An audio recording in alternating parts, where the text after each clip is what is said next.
चलिए बात कर लेते हैं सोशल मीडिया की। और सोशल मीडिया कंपनियों को लेकर आए दिन अब विवाद होता ही रहता है, जिसको लेकर सरकार कई बार नियम भी बना चुकी है और बदल भी चुकी है, लेकिन फिर भी नई समस्या खड़ी होती है। वहीं एक बार फिर से केंद्र पुराने नियमों में नए संशोधन लाने जा रही है। ये नियम कितने कारगर होंगे, इस पर होगी चर्चा, लेकिन पहले देखेंगे ये रिपोर्ट।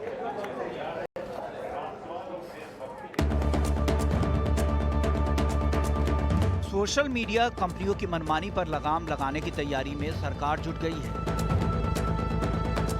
जहां अब तक ये कंपनियां अपने मन से किसी का भी अकाउंट ब्लॉक कर देते थे या फिर कोई और मुश्किलें खड़ी कर देते थे, और अब इन कंपनियों के लिए ऐसा करना आसान नहीं होगा।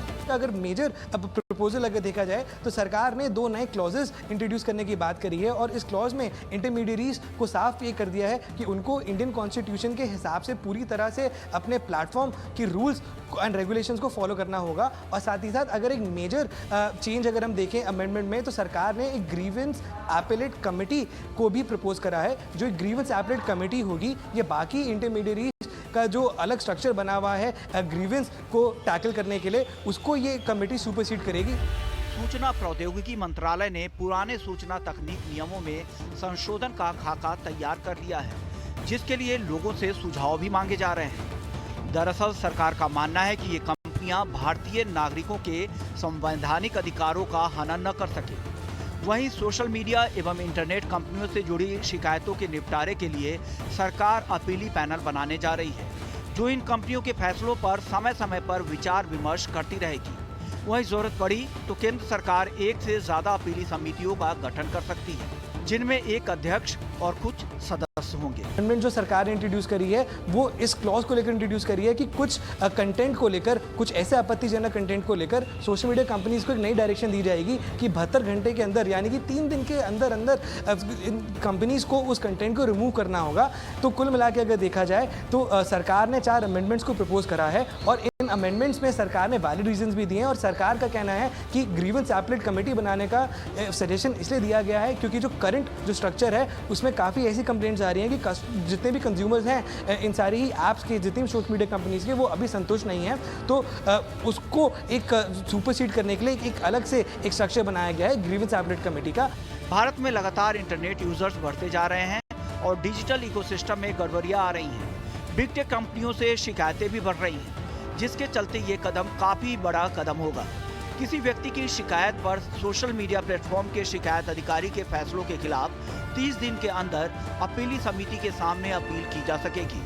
ये समिति 30 दिन में शिकायत निपटाएगी। फिलहाल www.mct.gov.in की वेबसाइट पर जाकर इस संशोधन के बारे में लोग सरकार को सुझाव भी दे सकते हैं और शिकायतें दर्ज करा सकते हैं। ET नाउ स्वदेश। चलिए इस पर और बातचीत करने के लिए हमारे साथ विराग गुप्ता, जो कि साइबर लॉ एक्सपर्ट है, और हमारे अपने संवाददाता दानिश आनंद जुड़ गए हैं। दानिश, सबसे पहले मैं आपके पास आऊँगा, जरा हमारे दर्शकों को और हमको आसान भाषा में समझाइए कि हुआ क्या है।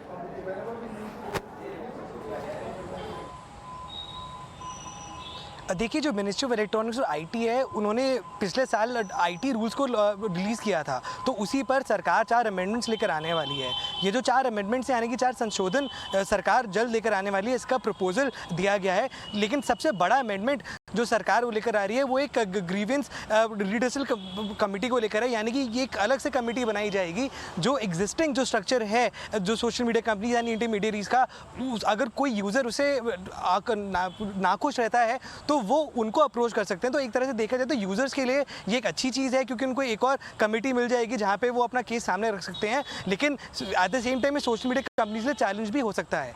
वहीं दूसरे अगर अमेंडमेंट की हम बात करें तो सरकार 2 नए रूल्स को भी इंट्रोड्यूस कर रही है, क्योंकि सरकार को पिछले कुछ समय में काफ़ी इस तरह की कंप्लेंट्स मिली हैं कि जितने भी इंडियन यूजर्स हैं उनको कॉन्स्टिट्यूशन के हिसाब से वो उस तरह का लीगल पावर नहीं दी गई है जो इंटरमीडिएट गाइडलाइंस हैं। तो इसके लिए 2 नए रूल्स को इंसर्ट करने का सजेशन दिया गया है, और जब ये रूल्स इंसर्ट हो जाएंगे तो जो जितने भी इंटरमीडिएरीज हैं उनको एक तरह से सख्त हो जाएगी सरकार उन पर कि जो यूजर्स हैं, यानी कि भारतीय नागरिक जो भी किसी भी इंटरमीडिएट प्लेटफॉर्म पर हैं, उनको जो राइट्स कॉन्स्टिट्यूशन से गारंटी करे जाते हैं वो उसी तरह के राइट्स उनको आईटी पर भी यानी कि आईटी रूल्स के मद्देनज़र भी मिले।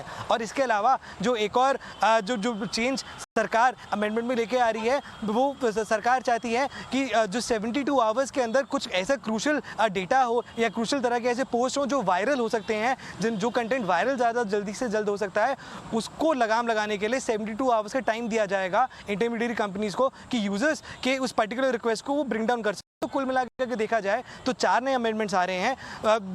काफ़ी अमेंडमेंट सरकार का कहना है कि ये डिजिटल नागरिक के हित के लिए हैं। विराग सर, आपके पास आता हूँ मैं अब यहाँ पर सवाल लेकर। अक्सर ऐसा होता है कि ट्विटर पे किसी का अकाउंट ब्लॉक हो जाता है, फिर सब लगाते हैं डियर ट्विटर आप हमारा अकाउंट ब्लॉक कर दिया, आपने इनका अकाउंट क्यों ब्लॉक कर दिया, तो बहुत भले आदमी हैं। फिर उनके पीछे मुहिम चलाई जाती है और मैं अक्सर ये सोचता हूँ कि जिसके पीछे कोई मुहिम चलाने वाला नहीं है, अगर उसने सत्य बात कही हो, उसके लिए खड़ा होने वाला कौन है? ये ट्विटर का अपनी मनमानी कैसे कर सकता है? देखिए, सिर्फ ट्विटर का मसला नहीं, और आपने बहुत ही सही सवाल किया है, यह पूरे सोशल मीडिया प्लेटफॉर्म का मसला है। और जब हम इंटरमीडिएट की बात करते हैं तो देश में व्यापार कर रही हर टेक्नोलॉजी कंपनी एक इंटरमीडिएट है, वो चाहे ई कॉमर्स कंपनियां हो, चाहे ओटीटी हो, चाहे सोशल मीडिया हो। इसलिए हम इसको बहुत ही एक व्यापक परिप्रेक्ष्य में इंटरमीडिएट गाइडलाइंस को देखने की जरूरत है। अब ये हमारा लिमिटेड है अभी कि जो 50 लाख से ऊपर के जहां पर यूजर्स हैं, जो बड़े टेक जाइंट्स हैं, उसके लिहाज से जो नए अमेंडमेंट लाए गए हैं, ये 2 तरीके से बहुत महत्वपूर्ण है। पहला ये है कि इसमें अगर जो संविधान की बात की गई है तो इनडायरेक्टली ये बात आया है कि आर्टिकल 19 में जो लोगों के फ्रीडम ऑफ एक्सप्रेशन है, उसके तहत इस सोशल मीडिया को कंसीडर किया गया है। दूसरा ये है कि इसको पुराने जो डिजिटल मीडिया भी जोड़ दिया गया था, जो पुराने जो आईटी रूल्स आए थे उसकी वजह से कंफ्यूजन था, और डिजिटल मीडिया से संबंधित लगभग 17 मुकदमे देश की विभिन्न अदालतों में चल रहे हैं। तो अब ऐसा लग रहा है कि जो नया अमेंडमेंट आया है, जो नया प्रपोजल आया है, उसमें पार्ट 3 जुड़ा नहीं है, उसकी वजह से इसको अलग कर दिया गया है। इसकी मैं आपको बैकग्राउंड थोड़ा सा बताऊं कि जब 2011 में रूल्स पहली बार बने थे तो 2012 में के एन गोविंदाचार्य ने दिल्ली हाई कोर्ट में इनको इन्फोर्स करने के लिए पिटीशन दायर की थी, जिसको आर्गू हमने किया था। 2013 में दिल्ली हाई कोर्ट ने पहली बार आदेश दिया था कि शिकायत अधिकारी की ये कंपनियां नियुक्त करें, और इन कंपनियों ने भारत में शिकायत अधिकारी की नियुक्ति नहीं की। और आज भी मैं मानता हूं कि प्रभावी तरीके से नियुक्त नहीं की गई है, पारदर्शी तरीके से नियुक्ति नहीं की गई है। कोई इनका टोल फ्री नंबर नहीं है, कोई व्हाट्सएप नंबर नहीं है, शिकायत अधिकारी का नाम पता लोगों को नहीं पता है, और ये एक बहुत ही अंधेरे में पूरी लड़ाई हो रही है। और कानून कमजोर पड़ता जा रहा है, टेक कंपनियां मजबूत होती जा रही हैं, और स्टार्टअप सिस्टम में डेटा का एक अलग पूरे तरीके का जो पूरा चल रहा है एक सिस्टम, उसमें मैं समझता हूं कि एक कंफ्यूजन है और लोगों की शिकायतों का निराकरण नहीं हो पा रहा है। और जो 3 स्तरीय नई जो एक व्यवस्था बनाने की बात की जा रही है, तो जब पहले स्तर की व्यवस्था ही काम नहीं कर रही है तो फिर तीसरे स्तर की व्यवस्था कैसे काम करेगी? विराग सर, जैसे कि आपने कहा कि ये जब हम इंटरमीडिएट्स की बात करते हैं तो ये काफ़ी बड़ा प्लेटफॉर्म, ये केवल ट्विटर की बात नहीं है, केवल फेसबुक की बात नहीं है, बाकी डिजिटल कंपनियों की भी है। इससे इन दोनों जो अधिनियम आएंगे, जो चेंजेस आएंगे, उससे एज ए कंज्यूमर क्या फ़ायदा मिलेगा हमें? देखिए, कंज्यूमर के नाते फायदा ये है कि सरकार ने जो एक कमेटी का जो एक सिस्टम बनाने की कोशिश की है, उसमें सरकार का हस्तक्षेप बढ़ेगा, सरकार की भूमिका बढ़ेगी। लेकिन जो पुराने नियमों में उन्होंने 3 अधिकारियों की नियुक्ति करने की बात की थी, एक नोडल ऑफिसर, एक ग्रीवांस ऑफिसर और एक कंप्लायंस ऑफिसर। तो सबसे पहले भारत जो सोशल मीडिया का सबसे बड़ा बाजार है, तो ये कंपनियां अपने शिकायत अधिकारी का नाम, पता, phone number, email ID public notice में क्यों नहीं जारी करती हैं? सरकार अखबारों में क्यों नहीं जारी करती है? लोगों के पास नोटिफिकेशन क्यों नहीं आता है? सरकार जब भी इन कंपनियों को चेतावनी देती है या मीटिंग करती है तो विदेशी कंपनियों के साथ मीटिंग क्यों करती है? अगर शिकायत अधिकारी भारत में हैं, शिकायत अधिकारी के पीछे सिर्फ शिकायत का निवारण तंत्र नहीं है, शिकायत अधिकारी के पीछे 5 बड़ी चीजें हैं। पहला ये है कि जो सरकारी एजेंसी है, पुलिस और इन्फोर्समेंट एजेंसीज, उनको मदद मिले। दूसरा ये है कि जनता की शिकायतों का निराकरण हो। तीसरा ये है कि भारत का कानून इन पे लागू हो। चौथा ये है कि इन कंपनियों पे काम करने वाले लोगों को भारत के कानून के तहत संरक्षण मिले।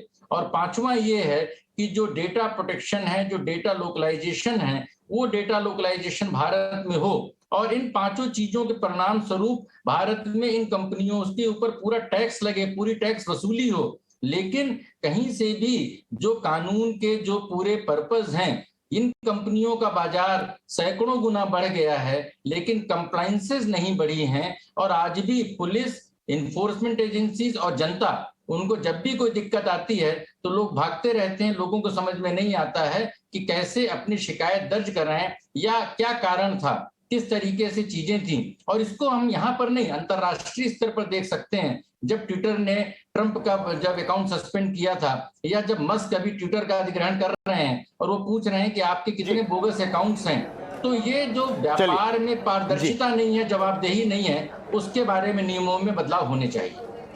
चलिए, बहुत बहुत शुक्रिया विराग सर और दानिश, बहुत हमारे साथ जुड़ने के लिए, हमारे दर्शकों को इस बारे में और जानकारी देने के लिए। इसके साथ ईटी स्वदेश विशेष में समय समाप्त हो चुका है, लेकिन आप ईटी नाउ स्वदेश देखते रहिए और अपना और अपनों का ख्याल तो रखना ही है।